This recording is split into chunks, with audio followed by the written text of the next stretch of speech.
Welcome to the Kelowna Real Estate Podcast with your host, award-winning realtor Matt Glenn, and top-producing mortgage broker Taylor Atkinson. Professionals in the industry, enthusiastic entrepreneurs, and successful investors. When it comes to real estate, we're all in. Welcome back to the show, guys. Thanks for tuning in. Matt, how are you doing? I'm doing well. How are you doing, dude? I'm doing great, thank you. A lot of big things happening on the show lately. We have been having some professionals in the industry, accountants, appraiser for this show. And without saying too much, maybe us. Yeah. Yeah. We are also having a pretty big time lawyer coming on the show in a couple weeks. So we're actually recording that a couple days after this episode comes out. So if anybody wants to address any legal questions, concerns throughout real estate transactions, fire us a DM. Yeah, if you have a question for a lawyer, we can ask them. Like, lawyers charge a lot of money to answer these kinds of questions. So he's coming on. Yeah, we're trying to use this as like a free platform for you guys. So, obviously we're just asking questions that we're interested in, but any topics that you want covered, yeah, send us a message and we'll fire away at that.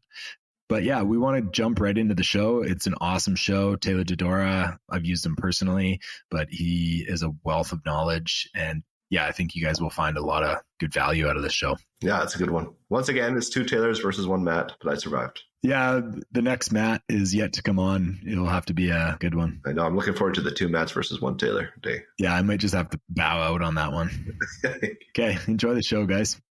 Okay, welcome to the show, Taylor. Thank you for having me, Taylor and Matt. TNT. I'm just trying to find as many Taylors as I can. Absolutely. You've had a Taylor. Oh, yeah. I saw in your... Yeah, Tim Musso was on. Awesome. I always often thought that I like Taylor as a female better. No offense to us. I was taking it as offense, and then I was like, wait, your name is also... Yeah, I'm allowed to go there. I just think, it goes smoothly. But are you Tay? Do you get Tay from your buds? Or how? No. Do you? I do. Yeah. Do people call you Matt? Well, Matt already is short. Yeah, that's true. That's true. Yeah, Matthew. Okay, well, Taylor, we like to just let our guests, connect with our listener. What's your perfect Friday look like in terms of work, productivity, and then leading into the weekend? Obviously, starting with a podcast. That's a good way to do it. I'm going to have to do this every week now. Fridays are easier. They're more relaxing. It's kind of like, during the Christmas season where people expect a little less of you. So the pressure's off. However, I still like to keep the pressure on and finish lots that day. I typically professionally have set deadlines for Fridays. So it's good to have those done for the week. Things that hang over for next day or for the following Monday. That's a good way to go backwards. I've often felt for myself and told my team that finish things. You can still mull them over and have fresh eyes on Monday, but get them 99% complete and move on. One of the reasons for our success is getting stuff out. If you leave it, it can drag for several more hours the following day. But for me, getting up and certainly being optimistic, I'm not one of these people that's crazy early riser and puts on 10K before 6. Never have been, but I get up and, throw some push-ups and sit-ups, a couple of squats just to get things going and then start planning the day. I'm a shower day planner. You got a whiteboard in the shower? Exactly. Like my wife's always kind of like, what are you doing? Like, well, I'm getting the day worked out here before I call it the beautiful chaos hits. I have a 7 and a 9-year-old. So at some point in the morning, we meet and greet and you never quite know what mood they're going to be in. So just prepping for the day, a healthy breakfast, get in and go for it. We do jeans day at the office. There's something a little more relaxed about it. And work hard to get things out and then celebrate that. Celebrate the day, celebrate the week. At the end of the day, it's really important to me. Sometimes my drive home isn't long enough in a way to make that transition. But I mentioned to you prior that the work-life blend is a skill, and I'm still working on it, that's for sure, but getting better. Coming down from a day, someone once told me to physically do something, bundle up your day and work life and throw it into the bush on the way in the door. Well, I don't do that, but I have a breezeway between garage and house and just kind of physically look out into the field and make a point of going, okay, I did the thing today, this week. Awesome. You've done it. Now switch gears because this beautiful chaos that lies within across the threshold is about to hit you in the face, and your kids don't give a shit how your day went. They just want dad. So Yeah, that's Successful Friday. I guess continued with maybe a glass of wine with my wife, making dinner. I've recently found throwing on some dinner jazz. Super nice. Yeah, a little random for me. My friends, if they ever listen to this, are going to probably pepper me on this one, but throwing on a little dinner jazz. If they ever listen to this, they will listen to it. Do people listen to this? Yeah. Growing by the minute. Yes, there you go. I hope I don't make things go backwards for you. And then it's movie night. But yeah, a perfect Friday is the right mix of relaxation, getting stuff out by the end of the week, obviously satisfying clients' deadlines, and then celebrating that and transition into weekend dad mode. Yeah, I was kind of thinking as you were talking about that, like the transactional state, it kind of like, I'm not saying Matt has no stress in it, like you are on it, but it kind of like goes down. And then by the time the appraisal needs to be ordered, usually coming from a broker, and it's usually a deadline, and it's usually a price that you're probably like, oh God, what are people doing? And then, there needs to be like rental income, and like a lot of pressure just starts trickling down the transaction line. So we find it's typically the last thing or one of the last things. Yeah. Typically that home inspection has happened. Everything's kind of aligned, and folks are waiting to order that appraisal before they know everything else is set up. So it's often the call or the text or the email saying, got this condition removal on Tuesday. What do you think? And we're used to that. That's fine. So for me, it's usually like we want to get the commitment letter from a lender first. Of course. Because we need to, it's got to be directed to the lender. Yes. But I guess, is there an opportunity? Should like the system change where an appraisal is ordered before a listing? Is like, would you like to be higher up in the order? I mean, to me, appraisal should be ordered if a transaction is looking like it's going to happen. It gets everyone on the same page. No more surprises. We would love it if sellers had them sitting there. Of course, buyers can't necessarily use that appraisal that someone else has done, but it certainly corrals things and can expedite the process. When we get orders that say, hey, we got some time, getting ready for all this, subjects are in 2 weeks, music to our ears. I think the more people on the same page, the better. You hear that, Matt? Subjects, 2 weeks. You guys don't need that much. At least we're in a balanced market. Yeah, I mean, it's either that or no subjects at all. And then I'm like, I don't care. Like, the pressure is not on me. This is true. You're subject free, buddy. Go for it. Yeah, rock and roll. Okay, well, I mean, low-hanging fruit, I'm just curious if you can, give us a definition. BC assessments have come out recently. What's kind of the difference between BC assessments and actual appraisals? It's a very common question.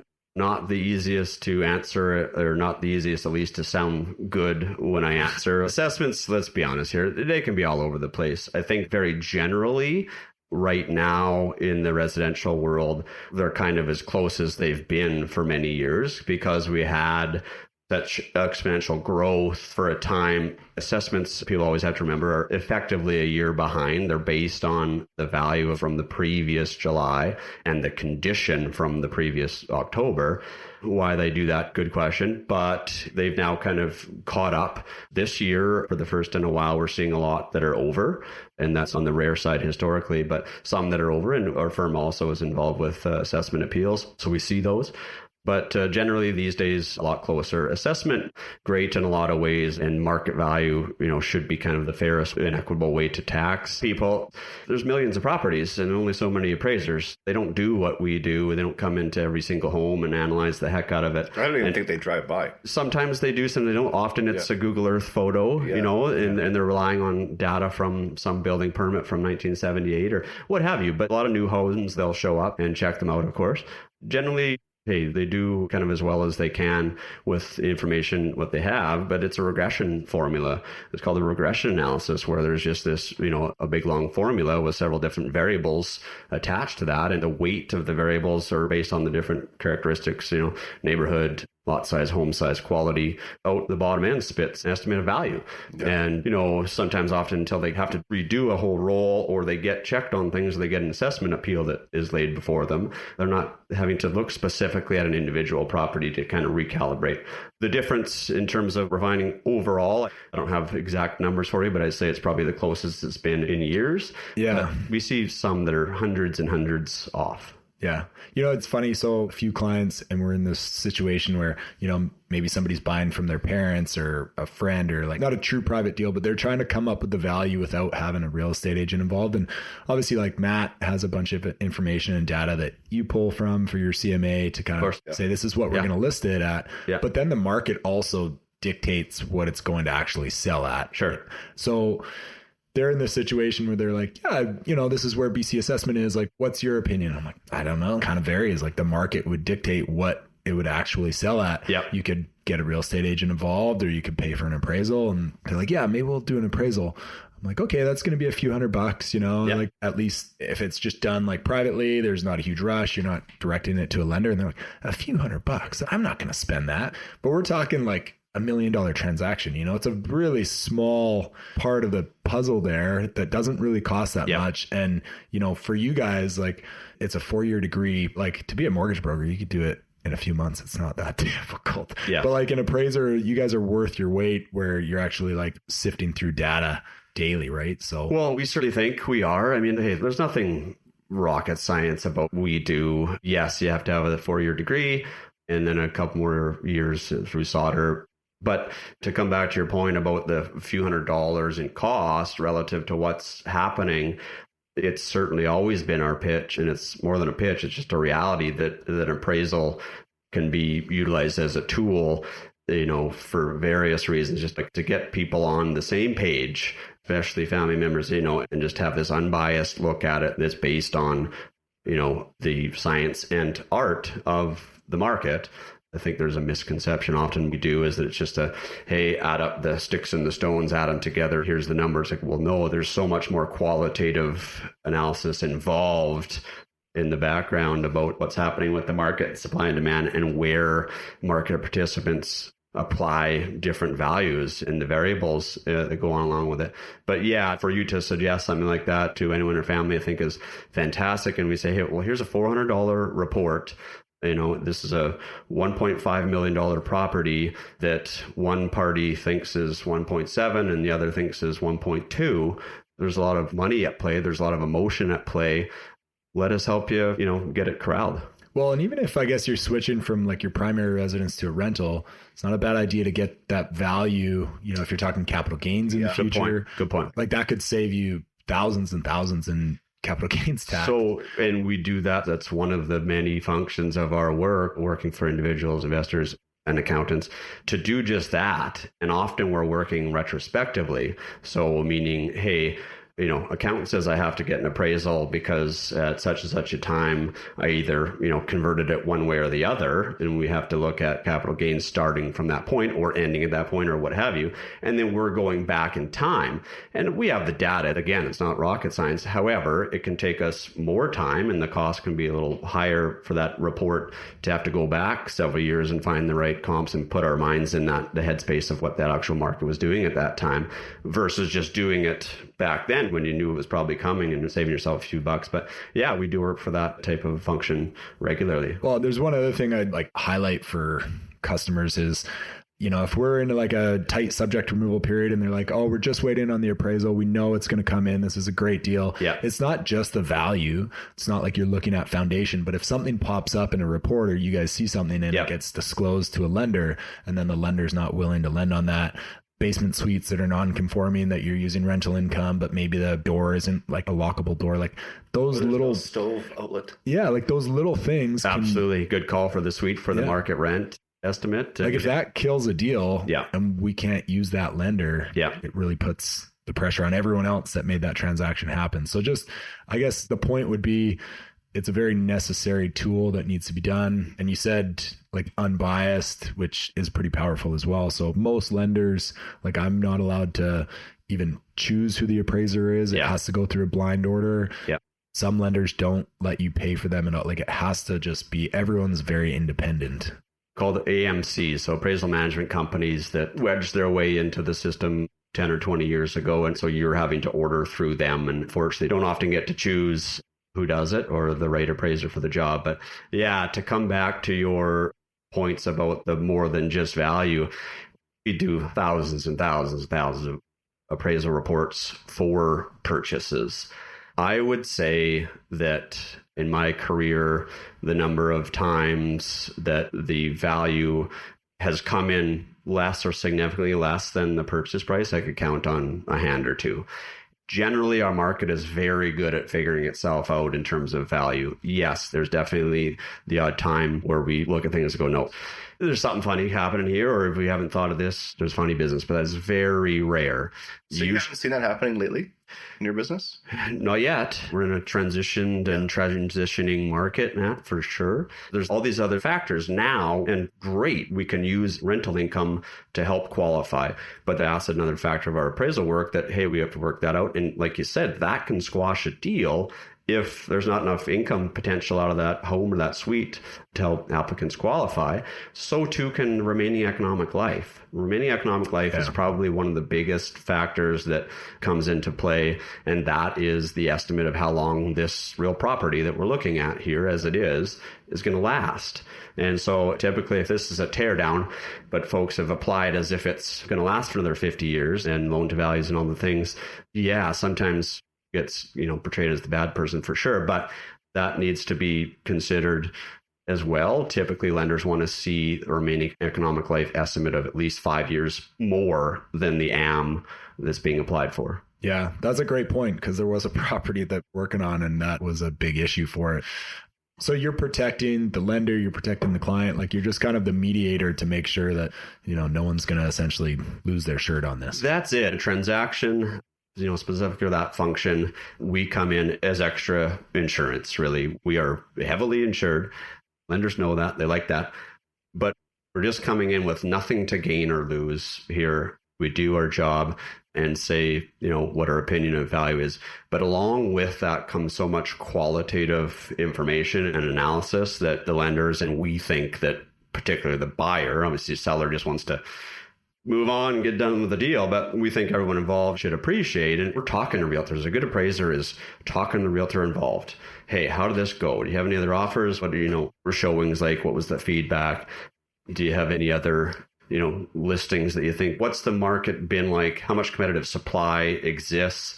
So when you look back at time, the kind of the depth and breadth of our qualitative analysis is a lot more than meets the eye, because it's the market. We're trying to figure out what, humans they've decided to pay and sell for based on all these factors involved beyond just the sticks and stones of that particular home. One thing you kind of brought up there is, so for insured properties like CMHC insured, they don't usually get appraisals. And if they do, it's like an AVM. Yes. It's less equity. I know there's insurance on it, like default mortgage insurance, but why would lenders not care so much about that? Just because it's insured and they have no risk? Exactly. Yeah. Crazy. It's backed up by a big old policy and a lot more than ours was, and ours is big. And exactly right. I mean, it's in a way counterintuitive, isn't it? I mean, there's greater risk in a lot of ways. For the listener, if you're less than 20% down, less than $1 million owner occupied, you'll get default insurance, but generally those don't require. Which you pay for. Yeah, you definitely pay for it. It gets added to your mortgage balance, but generally they don't require an appraisal because the lender's comfortable because they have that insurance, but there's so much less equity. They never do, or they rarely do? Very rarely. We do work for your Genworths and your CMHC from time to time, without a doubt, but it's rare. Yeah, like at that stage. Like they'll do an AVM sometimes, which is just plugs it into the computer and spits it out, yes or no kind of thing. A lot of times we're doing work for those, what are there, Taylor? Are there 4 entities that back high loan to value? Mm-hmm. We'll do work for them on the back end if things haven't gone well or if the market's changed, then we'll have to come in. Yeah, just like you said, it's counterintuitive. Yeah, I didn't know that. Where's the market going? Like you're seeing data, you've been doing this for 15 years. Do you feel there's still a runway in the residential, commercial, multifamily? Like what excites you, I guess, moving forward? Maybe I'll start with saying, kind of my slant and my investment perspective has always been and always will be long-term. I don't pretend to be the person or the professional out there that's pushing short-term, look for this specific opportunity and you'll make millions next year. Real estate is long-term. I think it would be naive to suggest, number one, for anyone to get into real estate, to look for the short-term wins, and also naive for me to suggest that I have any flipping clue as to what the market's going to do with this tiny world that we now kind of live in. It's such a small world. There's so many factors that can dramatically and quickly impact market. However, we live here, and it's the cliché thing to say that we're in the Okanagan. What better place? But it's absolutely true. In the world, what better place? There are equal places, in my opinion, to invest, but I don't find that there's anything better. In terms of where the market's going, my prediction is that we need to putter away a little bit for a few months or a year here and just see. We're finding there's a lot of wait and see mentality. Yeah. Matt, you're probably dealing with that daily. Yes. And obviously, well, both of you, of course, Taylor, and rates. Do I wait?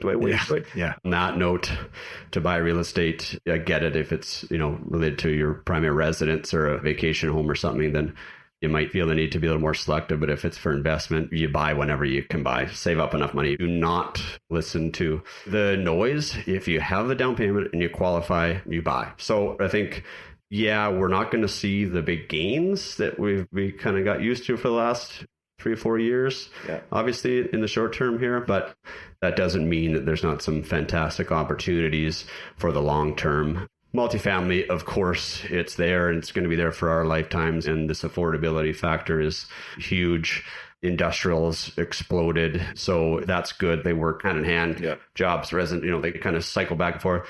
Do I think in the short term, there's a lot of meat left there in that industrial? I mean, industrials doubled, tripled, in terms of land in the last few years. Obviously, we can't expect to see that again for a while. Yeah. But man, so many pockets, places like in Vernon, and you probably hear me, say the word Vernon and talk about North Okanagan more, because that's where we're based and where we spend, a lot of our time. But the opportunity there's just in the Swan Lake corridor with the new sewer to come. Obviously, it's behind, shocker, like any big project, behind by a few years. But that corridor, getting sewer and being our next big service, commercial and industrial corridor, look for very solid upticks there. Another good, and this is my opinion, downtown Vernon. It's been sitting there a little dormant, and we've had land value rates, land rates sitting at 75, 80, 75 to $100, depending on the size of the site. Yeah. For years. Kelowna has just been exploding. Kelowna is obviously our forecast in Vernon, but it's probably one of the things. If I had a big pocket full at the moment, I'd be probably trying to buy as much commercial land, ideally with some old building on it or what have you that produces income, of course, but to get my hands on as much commercial downtown Vernon land as possible. We're talking like 30th and 34th. Right? Like, oh, phew. You have me stressed out when you're like, well, so downtown Vernon. It's going to be a good one. That's funny. That's where you mentioned that. That's where we met. Yeah. Yeah, it is. Yeah. Quite a few years ago. Yeah. Yeah, it's funny to me. I mean, maybe I'm just completely wrong. I just thought appraisers were more conservative and like pessimistic. But like what you said there, which Matt and I have said a lot in the past too, is if you can save up and you can qualify, buy, because you don't know what government regulations are going to come out that are going to restrict your borrowing power. Inflation's going to like erode your savings. Like, there's just so many factors. If you can buy and you can afford to hold long term. Yeah, you got to be able to float the property though. Yeah. Pay for it.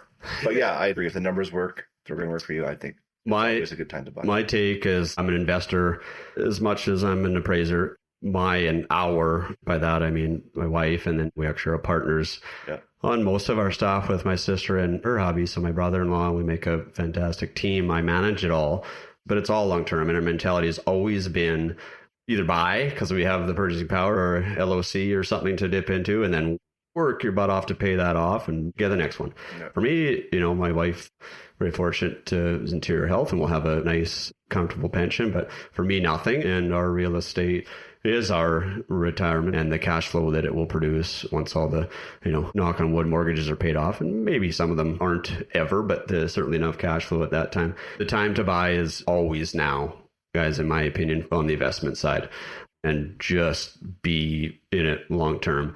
You mentioned kind of the pessimistic thing. I mean, it's again another unfortunate misconception. It's our fault as appraisers. We've done a bad job of marketing ourselves. Yeah, sorry, I'm not stereotyping. No. It's a good point. I came into the profession and kind of was, back then it was you're just the people in the background, just kind of quietly do your work and move along, and, don't be out there, don't have stickers and swag with names on it and advertise it.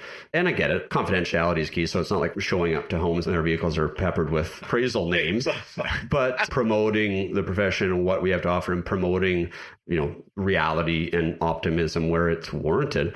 That misconception, I guess, that appraisers just come in and we're all just bank appraisers.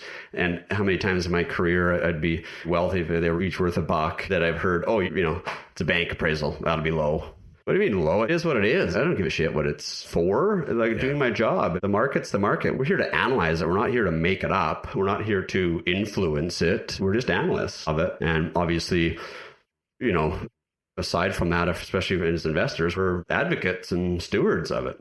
So lately, I know Taylor and I have both had appraisals on our deals come in low. So we have to scramble to figure out the financing on that. If this happens a lot, what point is it the buyer sets the market? You look at comparables, a buyer is willing to pay that price. Why is it appraising low? I'll shed a bit of light. So one of mine just came in low. It was just a standard, 1-bedroom apartment. The other one was pre-construction. Yeah. So maybe there's a reason why on that, but yeah, it was just a pre-built single family, it was existing, right? I've just been hearing more and more about this, and I'm like, it's almost like if there's enough that are coming in low, at what point is it just right that the prices are right? Well, hey, it's a very standard thing or a common thing to have happen once, on the other side of a cooling. Yeah. We've had a cooling, we've had a transition. Obviously, we don't need to beat the mortgage rate thing to death, but so inevitably going to happen.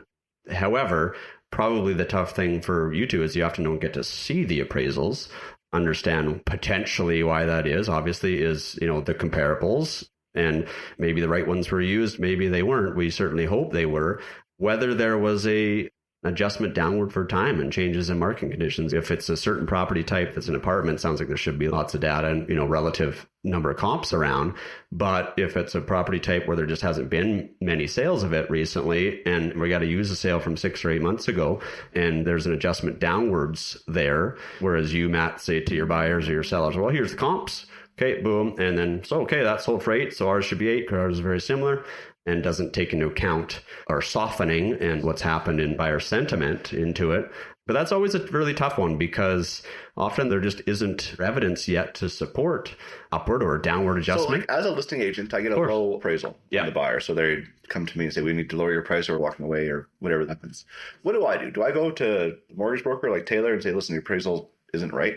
Because my case, I had, I think, 3 other offers that were all higher that just didn't come together. Sure. For whatever reason. But they were I could, I guess, present those to the mortgage broker and hope that they go to bat for this. Or I have noticed too that it's been one company that has been lower appraising everything, in my experience anyway. Can I tell the lender that, listen, I don't want that appraising company to do the appraisal? Or do I have any say on this at all, or is it just the bank that says this? Sure, you do. And to me, if that's going to happen, you should be able to see the report and or just better understand the reasoning for that. It shouldn't just be nope, came in low, didn't get approved. Let's educate everyone. I'm not entirely trusting the buyer agent. They're even telling me the truth. Because the appraisal report is property of the lender. Yeah. So even though the client pays for it, and this is a tough one to communicate, the client pays for it, the appraisal goes to the lender. Technically, we can't share that with anyone. It's the lenders. Yeah. So it's not like they can come back to you, the listing agent, and say, hey, here's the report. Yeah, of course. And we deal with that on the daily. And why is it like that? Like Taylor said, it really just has to do with who owns that report. It's such a funny kind of bit of a conundrum to be in because you could have 3 different parties involved, one person that's ordered it, one person that's paying, and one person whose name's at the top and is relying on it. And only the name on the top, that lender gets the copy and gets to own that copy. They can choose to obviously give it to folks if they want. But we get that all the time. Hey, I paid for it. Why can't I get this? And not share it? I don't think most, lenders and conventionals sitting at the top really care. For us, Taylor Atkinson phones up and orders a report. We're loyal to him. That's at some point. It's not necessarily fair for a buyer or an applicant to just get their hands on that and just go shop it around after Taylor's done hours and hours and hours of work. Yeah. And I don't know either. It is kind of a weird one, but potentially it gets sent to the lender because the lender knows that there's skin in the game from the purchaser, and they're not going to then go to the next lender and the next lender and the next lender, right? You don't want to waste the lender's time. So if it gets sent to them, it's like, all right, we are committing to fund this file. Yes. But if you just have a report and you're like, I'm just going to take it from bank to bank and see if I can manipulate somebody. Yeah. So I think once you get to that stage, there's a commitment level. As a buyer's agent, say I'm going to write an offer on a property. Yeah. And the listing agent says, just so you know, there's 3 offers on this property. As a buyer agent, I'm like, you're just lying to me. Don't believe you. I can't expect that listing agent to send me the offers. But if I really am curious, I can call their brokerage. I can figure out if there are other offers. I can't figure out the information, but I can prove it. I was in the situation where I just had to take this person's word for it. Yeah. That the appraiser came in low because they were asking us for money off. And it was frustrating because I was like, what's the recourse here? How do I explain this to my seller that their appraisal is low? Even though we've had 3 other offers that are higher, it just doesn't make any sense. And I was like, well, why don't you just get another appraisal? And like, the bank won't allow it. There was no real recourse besides take it. Sometimes as a broker, it depends on the lender, but you can see the appraisal before it's sent. So you could stop it and reorder it somewhere else or appeal it. Like most of the time, again, it's arm's length. Like they don't want it to be biased. It just goes directly to the lender. You don't see it until after. So if that was the case, there's not really much you can do about it. Right? It does vary from lender to lender, whether they'll allow a second opinion. We do that all the time. I'm sure there's been the odd second opinion after ours in the past, but you're right. Often once a lender sees it and goes, oh, that's it. We do reliance letters all the time, to Taylor's point about them not, letting the reports bounce around. They can only be addressed and relied upon, utilized by one lender at a time. So we'll often get that, hey, can you release this to another lender? Yes, we can, if we get permission from the first lender to release it. But in your circumstance, Matt, I mean, if someone is going to come along and say, hey, President, come in, we want money off in the middle of a transaction, that should be better backed up, in my opinion. You should be able to see some reasoning for that. I feel like we should at least get some information from somebody. I can imagine. Because otherwise we just are taking the word for it. You know what's funny with the appraisal is like, as a buyer, you're buying something, you're like, man, I hope the appraisal comes in. And if it's low, you're almost upset. You're like, no, you need to appraise it. Like, in this, I'll come up with the extra money or whatever. Yeah. It's like, you should almost take that, what it is like the insurance, and be like, oh, this may not be a good purchase. Like maybe I should walk away from this. That comes right back to our wish that they were done sooner, because then how both of you, how the emotional attachment is. And that is a peak point. We come in at a peak point, and if we say anything other than what their thought, it can be an emotional reaction. However, if appraisals, were done earlier in the process or more upfront, everyone figures out their stuff a little sooner. That's a dreamland for me. I know. Yeah. You guys live in a tough market. Hey, like if it doesn't reach to what it should be, people are upset. It appraises for where it should be, and then the market comes down, people are upset. Like there's not really a lot of win-wins unless the best and most effective folks to work with are the seasoned ones that have been through that. And just keep emotions capped. And I get it. That's impossible for, primary residents, home buyers, sellers. I understand that. I guess that's why you're more on the commercial side as well, right? Like it's a little bit more mathematic, less emotion. It's like, hey, this makes sense. It's dramatically different. And we do both. Our firm does both. Personally spend most of my hours in the commercial world. And that means, anything from industrial ag or multifamily or, some new low income housing project or what have you. But then the other side of my firm does the residential. It's dramatically different, but we really enjoy both because the different paces balance each other out well. Yeah. In my opinion, you have to have a pulse on both sides to be well-rounded. Some folks only do residential and they're kind of buried in that, and some only do commercial, but I think there's a dramatic benefit to considering the grader in any marketplace. And you guys are fantastic. I've used you a few times personally and for clients, but thank you. There's a specific niche, like you have to be approved by a certain amount of lenders. But when I'm purchasing like a very unique property, maybe it has a certain type of income, it's on lease land or whatever, like there's only a few people that can go and actually approach it correctly. So I think it is important for buyers to know, like, you're not all the same. You're not just going to tick the boxes. Like you have to find the right person for the right property. For sure. To get it done. And expertise and experience in certain things. And I think I might know, one of the ones you're talking about, and the income approach becomes a very important approach to the lender. Really, potentially the only one they really care about. They're just flipping right to that page where it's okay. What does this unbiased professional think that this property will produce in a year? What are we talking for occupancy rates? what are they seeing for expenses, and produce a net income that's not just a spreadsheet or a piece of paper from a property manager or what have you. Yeah. And one other thing that you said a little while back that resonated with me, I'm thinking like I still have my tax hat on because we just had Nicole Watson, my accountant, on. Sure. You said, like you guys will qualify, you'll buy properties as your partnership you have. You'll take a loan, you'll leverage, maybe you lose some money to begin with or whatever for the CapEx, and then you just work your butt off and try and pay it off. And, it's always kind of been the motto of real estate investors, like don't buy property that doesn't cash flow. Like it's just this, myth that basically you buy and you're wealthy right after. But it only resonated with me because like we were talking about the cost of CPP and expenses for being full-time. Like people do not care about working a full-time job and then throwing money away on tax.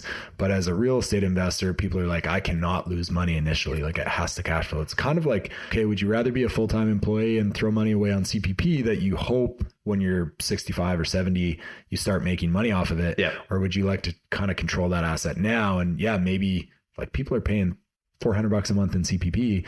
You okay doing that for the next 5 years on real estate to hope that that's now your retirement egg? Or do you want to just leave it in the Canadian pension plan? Like, isn't it funny? So the relative things, some of the justifications don't see, you're bang on. Like I have numerous examples. I'm looking at a spreadsheet right now, just in case something like this, came up. The cash flow thing, of course, it's important. I get it. Not everyone just has a few thousand lying around for that year to put into it. But it's also, I thought, especially when rates are relatively high now, that you're not ready to necessarily buy it until you have an extra $10,000 in your account or somewhere where you can get that to beyond your down payment to float that. Like, so what that doesn't cash flow? I'm looking at one right now where net cash flow is minus 10 grand based on a bunch of variables I'm putting in. Like annually? Yeah, annually. $10,000 that you'd have to make up to cover that mortgage. Yeah. Going into principal, fellas. Like, it's not gone. Yes, you have to have it. You have to get it from somewhere. It has to go into the account. I understand that. But you can also, save up a little longer, increase your down payment. I can literally put in a number and it'll show, okay, that's the down payment. They need to have a zero cash flow or at least $1 positive. And people lose sight of that in the greater picture. Like, yes, you have to look at the opportunity loss of that 10,000, what you could have made on in theory otherwise. But in terms of what real estate can produce long term, it like crushes any long term other investment that I've ever seen. I know. When you go into leverage, you have to leverage it, guys, in order to get this ROI that is true and makes sense and get it to be beyond what just a cap rate is. I think it is my daily life to talk about cap rates and commercial rates of return and multifamily, all that kind of thing. And okay, they're 5%. That's 5% as if you're just buying the thing outright and you're not leveraging. You have to leverage. If you leverage, we're just talking about your return on your initial, down payment and equity, PTT amount, of course, closing costs, they add in there. But if you're leveraging 75%, in other words, you're throwing 25% down or 30% down-ish, that's kind of a nice magic-y number. We're talking 15 to 22% returns. Yeah. So that's what you've kind of seen in your portfolio over the last 10 years or so. But I have to scale that back because I don't believe that every next 10 years are going to be the same growth that we saw. Yeah. But that's including like appreciation, cash flow, principal pay down. Absolutely. Yeah. Of course, you have to include appreciation. North Okanagan appreciation over the last 36 has been 7.2% a year. Central 36 years, 7.4 over the last 36 years. That is amazing. That's just appreciation. That's averaged out. Obviously, we had some recent years here where we saw like 30s, 40%. Yeah.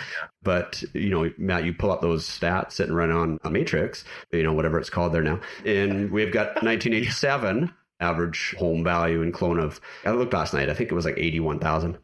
Can we expect that kind of exponential growth? No, but I mean, even if we tone that down, so saying we've proven over the last 36 that it's been 7.4 in Central Okanagan, even if we use 4%, I got 4% pinched into my thing here. You could use 3. You have a 4% of a $950,000 purchase. We're just talking about kind of the most basic residential investment. It's that single family with the good suite. That's the beauty. It's the most clean. So we're talking about $5,000 in rent a month. And we've seen, operating expense ratios in the 25% to less on some of our new stuff, but you have to think about appliances. You got to think about roof long term. So using about a 30% expense ratio. Once all the numbers come out and you allow 4% appreciation, even at, you tell me, Taylor, I've punched in here at a 5.25% mortgage rate. Am I low? I mean, that's high for what we've seen historically. Of course. But I mean, for now, that's comfortable. Yeah. So the point is, even now, I hear all these things and I listen to tidbits of folks on your show, and it's tough and cash flow. Yep, I get it. You're not putting money in your bank right now. You're just not. However, even considering that negative cash flow, I'm showing a 16.5% return on a purchase that I know exists out there that you can make $5,000 a month on, and at a 5.25% mortgage rate with 25% down. Yeah. So the proof's there. That 7% ish over the last 36 years actually aligns really well. We had the BC chief economist on for our BCREA. Sure. I think it was 76 or 79% was the appreciation over the next 10 years. So that aligns really well with the last 36 years. Doesn't it's kind of like, we're just continuing on that until 2030. Until 2030. Is it? Yeah. So it's just continuing on that trend. It's funny, the cash flow conversation. I had this with a client. They were talking about keeping as a rental and buying a primary residence or selling and how they should structure it. And we're talking about capital gains, whatever. And I was like, so I did my analysis on my own spreadsheet that I share with clients. I'm like, if you were to keep this property and then buy another one, this would lose you about $500 a month. So are you comfortable doing that? And they were like, yeah, absolutely. It's a write-off. I was like, well, not really. You can't write off the principal that you're paying into that. So it's actually from a tax point of view, it is profitable. And I'm not trying to encourage people to go buy something that cash flows negatively, but from CRA, that property is making money because you're paying down your principal, which is just going into your bank account. That's exactly it. The CRA, the annual statements are different than reality because you can't throw principal in there. And you mentioned $500 a month. It's not a loss. It's a savings account. You're just parking it into real property.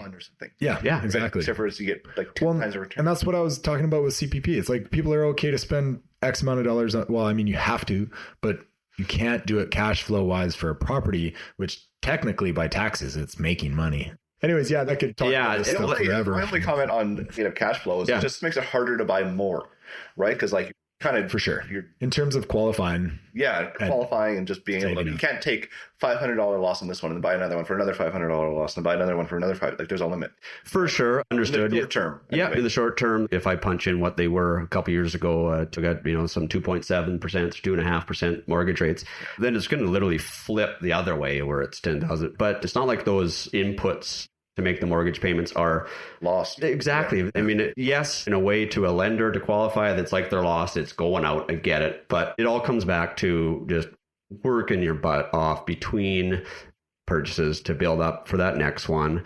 I'm not a big believer myself, and this is a big debate, and I get it. I obviously understand that you get further and farther. I'm not a big believer in leveraging properties.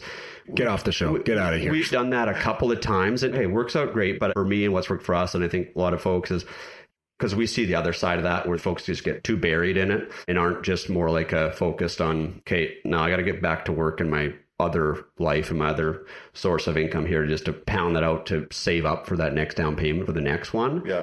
So that's individual. It's whatever stress level, folks can tolerate. But there's a point where it can go beyond, and you can't screw up the quality of your life or cause yourself additional stress and anxiety just for that either. So finding that blend of what works for you and what you can tolerate. Obviously, you go through life, I can tolerate a heck of a lot more now and thought of risk now than I could earlier, and that's just natural. But you got to find what works for you as long as you're on the push side of things and doing your best to never look back and have that grandfather story of, I should have bought that whole hillside. I would, You just have to know that when you look back, you're like, nope, I did everything I could, so that's my thought on how I want to look back. Yeah, I agree. Well, to wrap this up, we'll fire a few more questions at you. Please. If you could buy one property in the Okanagan in the next 12 months, what would it be? Downtown Vernon, BC, commercial real estate that I can someday either sell or put on multi-story, primarily residential. Nice. Love it. What is the best thing you've ever spent any money on? Hands down, anything that draws or keeps my family in one space for a certain amount of time.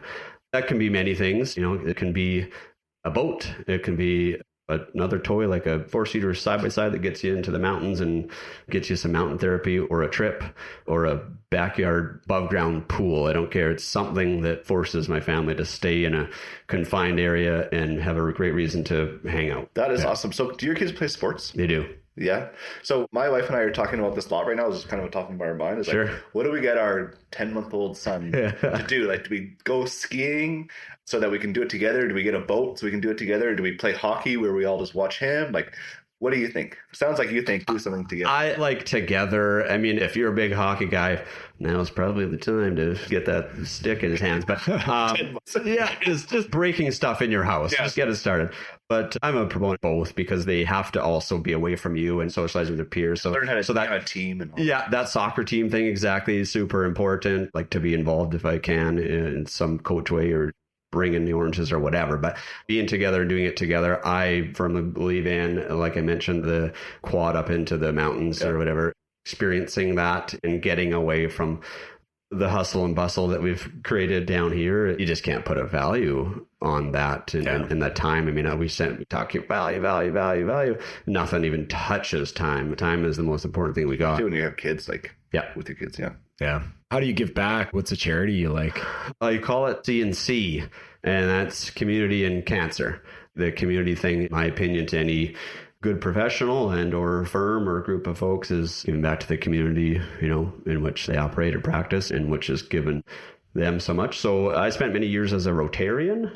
That really benefited all concerned. And it's one of their sayings, myself and family included, ran out of time to do it effectively. So step back for a while, but giving to any of their causes that are local. We raised a lot of money with different auctions over the years, physically directly handed it to some of the very good not-for-profits that we have locally. I think that international is very important, and a certain percentage of everything that we give, that needs to be thought about. But community first is big for me. Cancer is the next one. We all have connections and stories with that one. Brain tumor cancer, big one for us. Our firm is given to that. In the past, lost a dear uncle to a glioblastoma, and I think that's for me, one that needs to really be focused on all of them. And it starts with us giving what and when we can to some decade or century, being able to say, that one's gone. We can cross that one off. So community and cancer is big for us. So we certainly set aside a portion each year of our revenue to donate. Nice. Awesome. One last question is how can we, our audience or our listener, help you? Give us a buzz. I am the first to always say and speak to good realtors all the time, brokers, market participants. Like, just give us a call. Yeah, I might not have hours to chat, but I always have 5 and see what we're all up to and how we can assist. But look us up, DS Appraisers, and we practice throughout the Okanagan, Shuswap, Kamloops area, and always happy to chat. Remaining optimistic and wanting to learn about investment is step one. Yeah. Love it. Awesome. Well, thank you so much for your time. Thank you so much. Awesome. Great. Thank you, fellas. Pleasure. Thanks for listening to the Kelowna Real Estate Podcast. Be sure to reach out and let us know how else we can add value to your Kelowna real estate journey. Please show some support by hitting the like, share, and subscribe button. This is sponsored by Matt Glenn Real Estate and Taylor at Venture Mortgages.